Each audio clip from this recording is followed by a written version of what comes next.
Back to news. ప్రజలపై ఆర్థిక భారం తగ్గించేందుకు చీప్ లిక్కర్ అందుబాటు ధరలకే అందించాలని టీడీపీ కూటమి ప్రభుత్వం నిర్ణయించింది.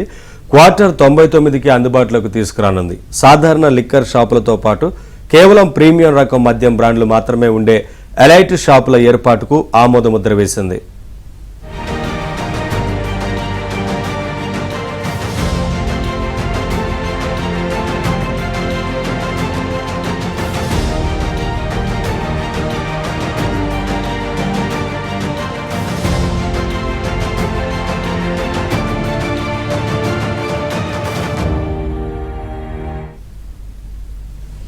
మద్యం దుకాణాల్లో 10% కల్లుగీత కులాలకు కేటాయించాలని నిర్ణయించినట్లు మంత్రి కొలుసు పార్థసారథి వెల్లడించారు.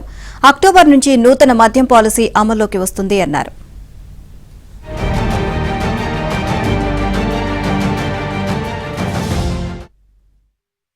ఇది గత ప్రభుత్వం ఈ ఎక్సైజ్ విధానాన్ని పూర్తిగా భ్రష్టు పట్టించింది.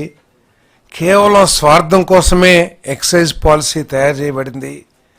ప్రజల ఆరోగ్యాన్ని కూడా లెక్క చేయకోకుండా కేవలం సంపాదనే లక్ష్యంగా గత ప్రభుత్వం ఎక్సైజ్ విధానాన్ని అమలుపరిచింది అనే విషయం ప్రజలందరికీ కూడా తెలిసిందే. చాలామంది గ్రామాల్లోకి వెళ్తే మీకు చెప్తారు, మాకు చెప్తారు. కిడ్నీస్ పాడైనవి అని, లేకపోతే లంగ్స్ పాడైనవి అని, రకరకాల ఆరోగ్య సమస్యలు ఉత్పన్నమైనవి అని, ఈ మందు తాగటం మూలంగా, లేకపోతే క్వాలిటీ లేదని రకరకాల ఆరోపణలు వచ్చిన విషయం అందరికీ తెలిసిందే. వాటన్నిటిని దృష్టిలో పెట్టుకుని ఆదాయం ముఖ్యం కాకుండా, ఆదాయం లక్ష్యం కాకుండా క్వాలిటీ, క్వాంటిటీ, ప్రైస్ వీటి ఆధారంగా కొత్త పాలసీ తీసుకురావాలని చెప్పేసి ఒక సబ్ కమిటీని వేయటం. ఆ సబ్ కమిటీ మరి ఈరోజు రికమెండేషన్స్ని మంత్రిమండలి ముందు ఉంచడం అందరికీ తెలిసిందే.